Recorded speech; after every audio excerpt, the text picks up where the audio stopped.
వికారాబాద్ జిల్లా కుల్కచెర్ల మండల కేంద్రంలో నరేందర్ చౌదరి అనే జ్యువెలరీ షాప్ యాజమాని ఘరానా మోసం ఆలస్యంగా వెలుగులోకి వచ్చింది. అజయ్ జ్యువెలరీ పేరుతో కొన్నేళ్లుగా బంగారు నగల షాపు నిర్వహించి స్థానికులను నమ్మించి నట్టెట ముంచాడు. నగలు చేయిస్తున్నానని కొందరి వద్ద నగలు తనఖా పెట్టుకుని మరికొందరి దగ్గర డబ్బులు నగలు తీసుకుని బోర్డు తిప్పేశాడు. రఘు అనే యువకుడు నగల కోసం తన పాత బంగారంతో పాటు కొన్ని డబ్బులు ఇవ్వగా గత 4 రోజులుగా షాప్ ఓపెన్ చేయలేదు, ఫోన్ లిఫ్ట్ చేయలేదు. దీంతో యువకుడు పోలీసులను ఆశ్రయించాడు. పోలీసులు దర్యాప్తులో నగలు వ్యాపారి భాగోతం వెలుగులోకి వచ్చింది.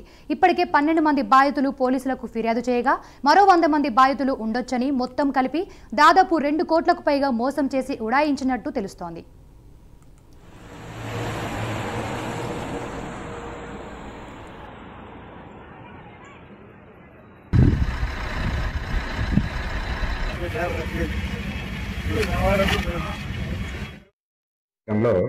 అజయ్ జ్యువెలర్స్ ప్రొప్రైటరేట్ నరేందర్ అతను గత 7-8 సంవత్సరాల నుంచి కుల్కచెర్లలో ఉంటూ మనీ లెండర్గా జ్యువెలర్ షాప్ ఓనర్గా కొనసాగుతున్నాడు. 7-8 సంవత్సరాల నుంచి వర్క్ చేస్తున్నాడు కాబట్టి, ఇక్కడ ఉంటున్నాడు కాబట్టి ప్రజలందరికీ నమ్మకం ఏర్పడింది. అతని దగ్గర గోల్డ్ చేయించుకునే వాళ్ళు, కొంతమంది నగలు పెట్టి తాకట్టుగా డబ్బులు తీసుకునే వాళ్ళు, మరికొంతమంది అతని అవసరాల మేరకు డబ్బులు ఇచ్చి మళ్ళీ రీపేమెంట్ కూడా చేసేవాడు. ఇదే విధంగా చాలా ట్రాన్సాక్షన్ జరిగినాయి. రీసెంట్గా ఒక వ్యక్తి జరుపుల రఘు, చెరుముందల తాండా వ్యక్తి, కుల్కచెర్ల మండలం చెరుముందల తాండా వ్యక్తి, అతను 8 తులాలన్నర బంగారు ఆభరణాలు చేయించడానికి అతని దగ్గర ఉన్న 5.5 తులాల గోల్డ్ ఇచ్చినాడు. అట్లాగే 1,35,000 క్యాష్ ఇచ్చి ఆర్డర్ ఇచ్చిండు 8.5 తులాల బంగారు ఆభరణాలు చేయించడానికి. గోల్డ్ ప్లస్ 1,35,000 రూపాయలు తీసుకొని సోమవారం రమ్మని, నీకు ఆ గోల్డ్ ఆర్నమెంట్స్, కొత్త గోల్డ్ ఆర్నమెంట్స్ ఇస్తామని చెప్పాడు.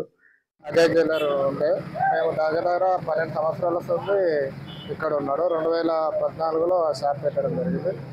అప్పటి నుంచి పరిచయాలు ఏరియాలో బాగానే ఉండే, మాకు కూడా మంచి పరిచయం ఉండి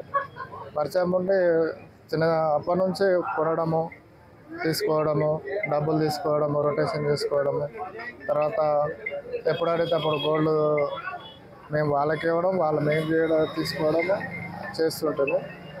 ఈ మధ్యలో ఒక 5 years బ్యాక్ నుంచి కొంచెము క్రైసిస్ నడుస్తుండే. వాళ్ళు వచ్చి గొడవ చేస్తున్నప్పుడు చెప్పడం కూడా జరిగింది. కొంతమంది వస్తే కూడా వాళ్ళకు ఏమైనా ఇచ్చేది ఉంటే కూడా ఇప్పించడం జరిగింది. తర్వాత ఈ మధ్యలో ఒక 1 month నుంచి బాగా టైట్ చేస్తే కూడా వాడు షాప్ మూసి బయటకు వెళ్తుండే. మాకు కూడా ఒక తులము 3 మాసాలు ఇవ్వాలి. మా వదిన చేంజ్ తీసుకొని ఒక 1 month కింద తీసుకొని 1 year కింద తీసుకొని అదేంటి కొండిపోయిందని ఇస్తే అది ఇస్తా అని మాకు జనవరిలో ఇస్తా అని చెప్పిండే.